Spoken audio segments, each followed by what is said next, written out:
কেড়ে নিয়েছিল। আমি চারুলতাকে নিজের হাতে শেষ করব। তো নিজের হাতে কিছুই করতে হবে না সই। চারুলতার শেষ দিন আজ ঘনিয়ে এসেছে। আমি খবর পেয়েছি সে রাজপুত্র অরুণ আর মধুপুর থেকে হেমরাজ্যে ফিরছে। আর আমি ওই ঘন জঙ্গলের রাস্তায় আমার সবচেয়ে খতরনাক গুপ্তচরদের লুকিয়ে রেখেছি। মহারানী, আপনি গুপ্ত ঘাতক পাঠিয়েছেন, কিন্তু রাজপুত্রের সাথে তো অনেক। মধুপুরের রাজ্যের সীমানায় রাজেশ তলোয়ার হাতে প্রহরীদের কড়া নির্দেশ দিচ্ছে। তোমরা কেউ এক মুহূর্তের জন্য চোখ বন্ধ করবে না। রত্নগরের একটা মাঝিও যেন আমাদের।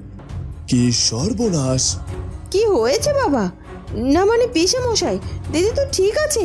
চিঠিতে কি লিখেছে?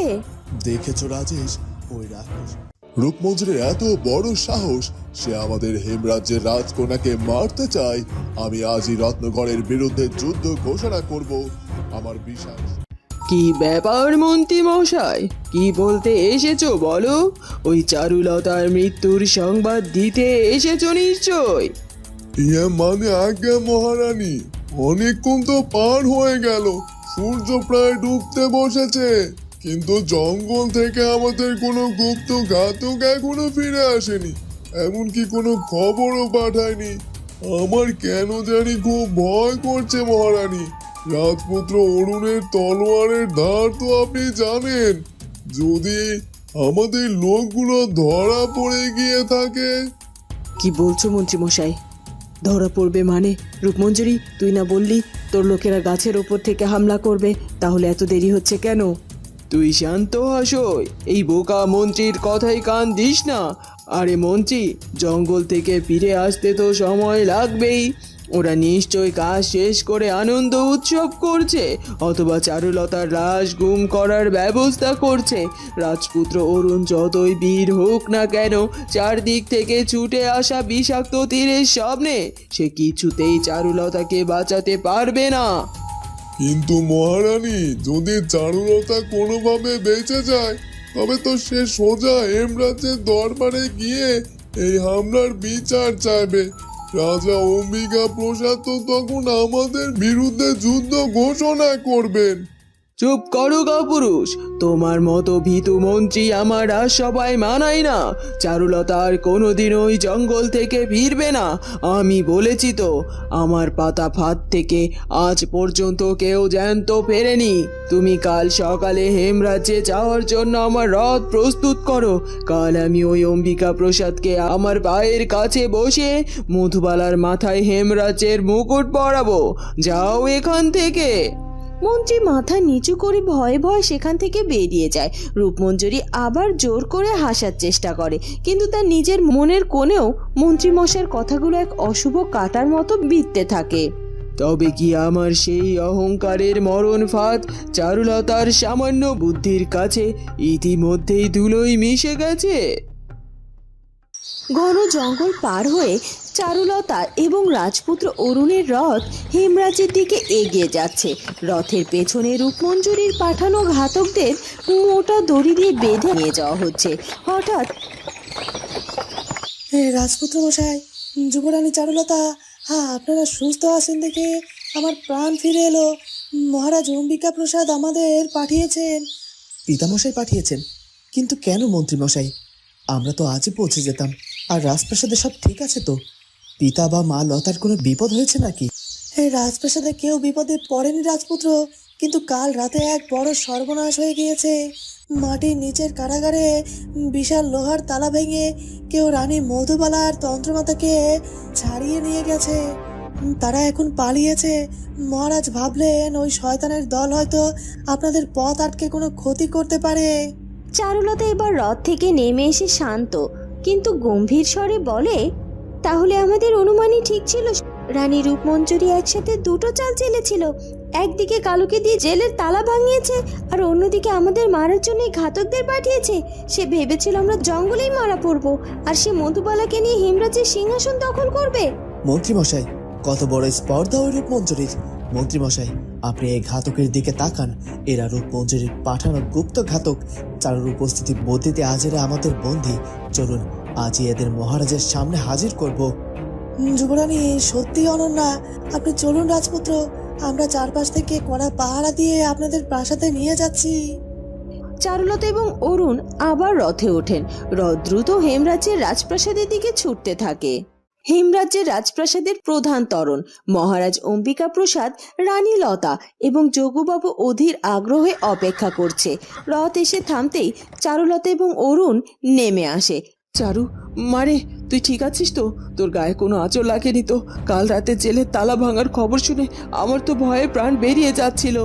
মা, তুমি তো জানো তোমার মেয়ের উপর স্বয়ং বিধাতার আশীর্বাদ আছে, আর আমার পাশে যখন রাজপুত্র অরুণের মতো বীর আছে, তখন কার সাধ্যি যে আমার ক্ষতি করবে? তুমি কেঁদো না মা, আমি একদম ঠিক আছি।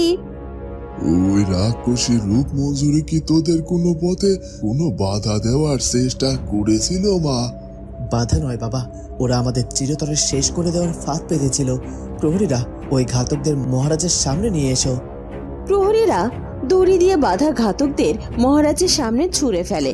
ঘাতকরা ভয়ে কাঁপতে থাকে। এরা কারা অরুণ? এদের এত সাহস কি করে হলো হেমরাজ্যের যুবরানীর ওপর হামলা করবার? এরা রত্নগরের গুপ্ত ঘাতক বাবা। রূপমঞ্জুরি এদেরকে পাঠিয়েছিল বিষাক্ত তীর দিয়ে আমাদের মারতে। চারুর বুদ্ধিতে এরা আজ আমাদের বন্দী। আর চারু ঠিকই বলেছে বাবা, জেলের তালা ভাঙা আর এই হামলা দুটোই রূপমঞ্জুরির 100 গাঁথনি। রূপমঞ্জুরির এত বড় সাহস, সে আমাদের হেমরাজ্যের রাজকন্যাকে মারতে চায়। আমি আজই রত্নগড়ের বিরুদ্ধে যুদ্ধ ঘোষণা করব। আমার বিশাল সৈন্যবাহিনী দিয়ে রত্নগড়কে ধুলোয় মিশিয়ে দেব। পিতামশাই, শান্ত হন। রাগ করে যুদ্ধ ঘোষণা করলে রূপমঞ্জুরির জয় হবে। যুদ্ধে সাধারণ মানুষের রক্ত ঝরবে। আমি চাই না আমার জন্য কোনো মায়ের কোল খালি হোক। আপনি এই ঘাতকদের কারাগারে বন্দি করে রাখুন।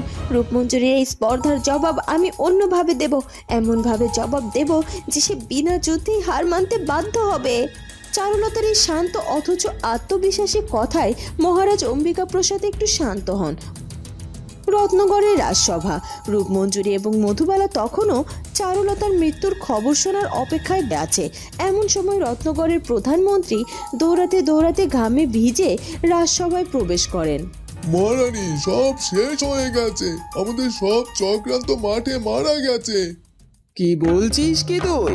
আমার গুপ্ত ঘাতকরা কোথায়? চারুলতার মৃত্যুর খবর নিয়ে আসেনি? চারুলতা মরেনি মহারানী, সে সুস্থ শরীরে হেমরাজ্যের প্রাসাদে পৌঁছে গেছে। আর আমাদের পাঠানো সেরা গুপ্ত ঘাতকরা, তারা সবাই রাজপুত্র অরুণের হাতে বন্দী হয়েছে। চারুলতা নাকি কোনো এক জাদুর ধোঁয়া ছুঁড়ে আমাদের ঘাতকদেরকে অন্ধ করে দিয়েছিল। ওরে বাবারে, এবার আমি কি করব? চারুলতা বেঁচে আছে। লতা তো এবার আমাকে পেলে জ্যান্ত জ্বালিয়ে মারবে। রূপমঞ্জুরি, তুই না বললি তোর ঘাতকদের নিশানা কখনো ভুল হয় না? এখন আমি কোথায় লুকোবো? মিথ্যা কথা, আমার ঘাতকরা ধরা পড়তে পারে না। চারুলতা কোনো জাদুকরি নয় যে সে একা এতগুলো ঘাতককে হারাবে। তুই আমাকে মিথ্যে ভয় দেখাচ্ছিস মন্ত্রী। আমি সত্যি বলছি মহারানী, হেমরাজ্যের বাজার দিয়ে যখন চারুলতার রথ যাচ্ছিল, তখন আমাদের চর নিজের চোখে ঘাতকদের দড়ি দিয়ে বাঁধা অবস্থায় দেখেছে। মহারাজ অম্বিকা প্রসাদ নাকি আমাদের বিরুদ্ধে যুদ্ধ ঘোষণার প্রস্তুতি নিচ্ছেন। ও রানীমা, আমি তো আগেই বলেছিলাম ও চারুলতার সাথে লাগতে যাবে না। ও তো অনেক বুদ্ধিমতী। এখন তো ওই অম্বিকা প্রসাদ আমাদের রত্নগড় আক্রমণ করে আমাদের সবাইকে মেরে ফেলবে। চলুন আমরা অন্য কোথাও পালিয়ে যাই। চুপ কর বুড়ি, রূপমঞ্জুরি কখনো পালায় না। অম্বিকা প্রসাদ যুদ্ধ ঘোষণা করতে চায় করুক।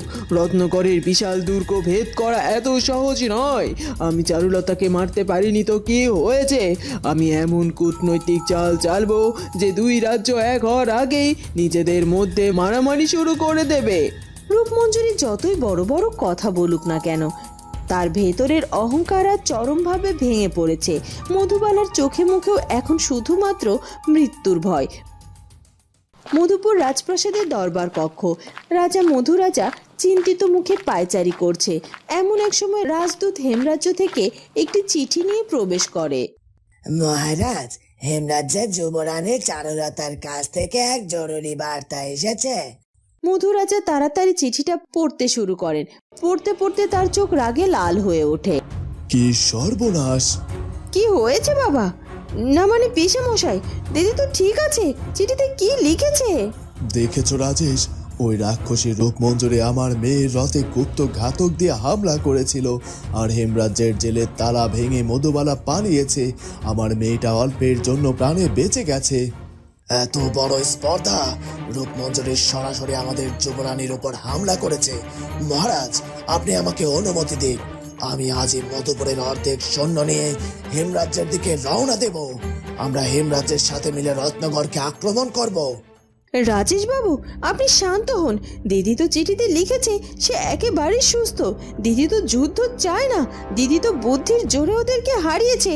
আমরা যদি এখন সৈন্য নিয়ে যাই, তবে দিদি 2 রাজ্য এক করার স্বপ্নটা যে যুদ্ধের রক্তে ভেসে যাবে।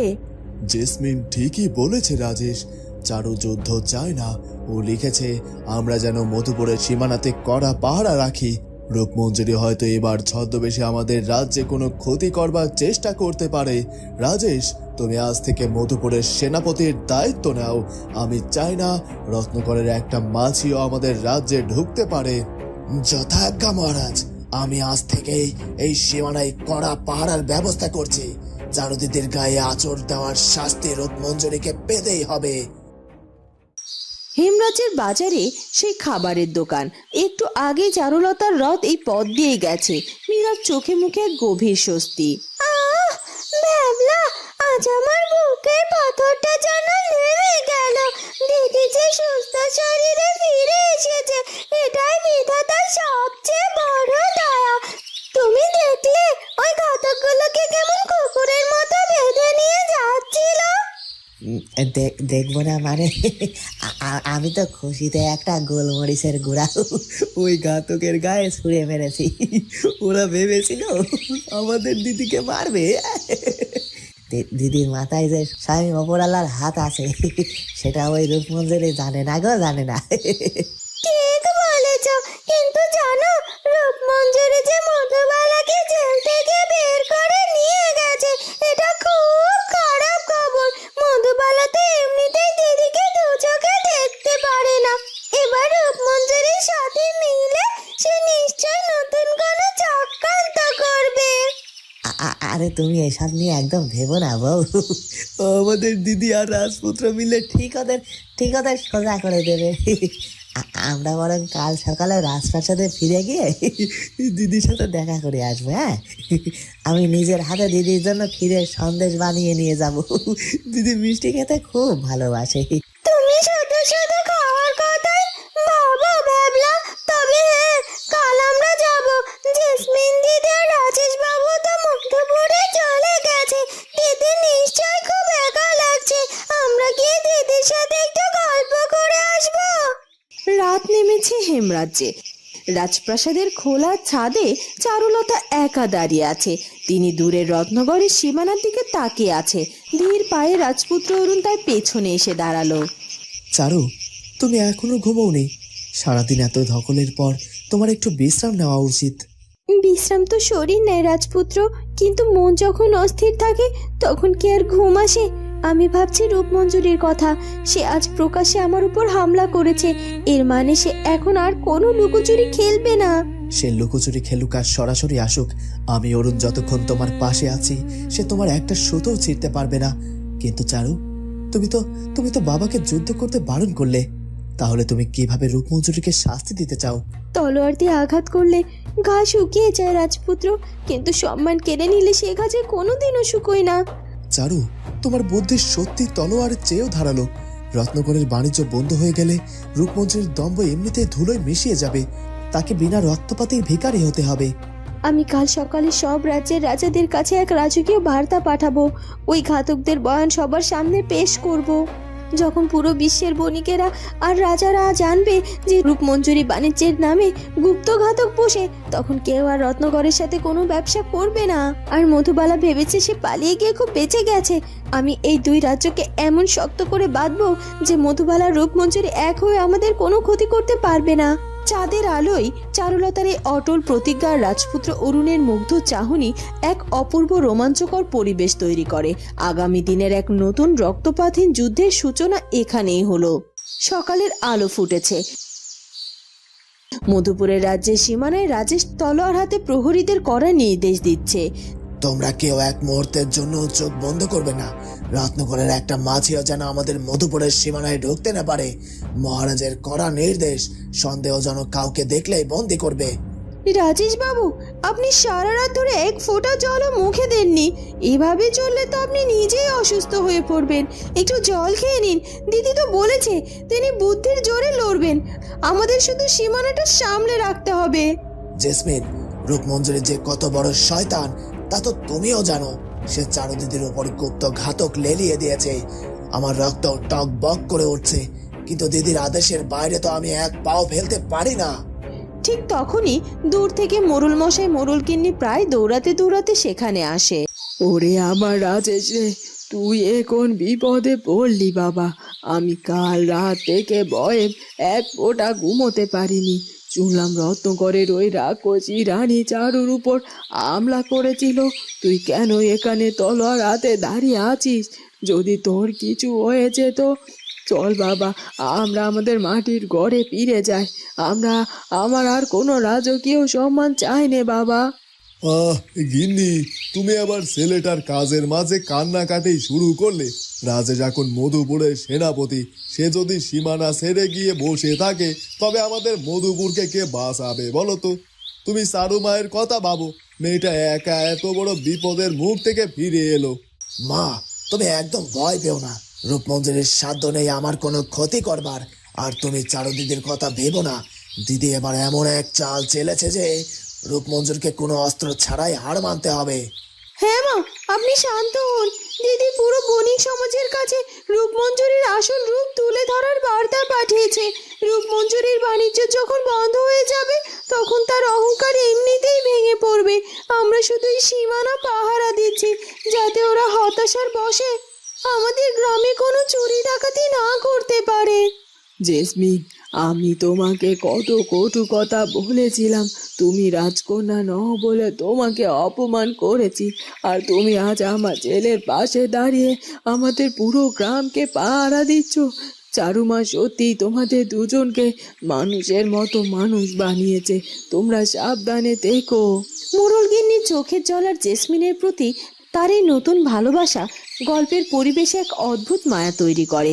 বন্ধুরা, কি হতে চলেছে এরপর সেটা জানবো আমরা চারুলতা গল্পের পরবর্তী পর্বে। আর আমাদের আজকের পর্বটি ভালো লাগলে অবশ্যই আমাদের চ্যানেলটিকে সাবস্ক্রাইব করে দিও। দেখা হবে নতুন পর্বে। ধন্যবাদ।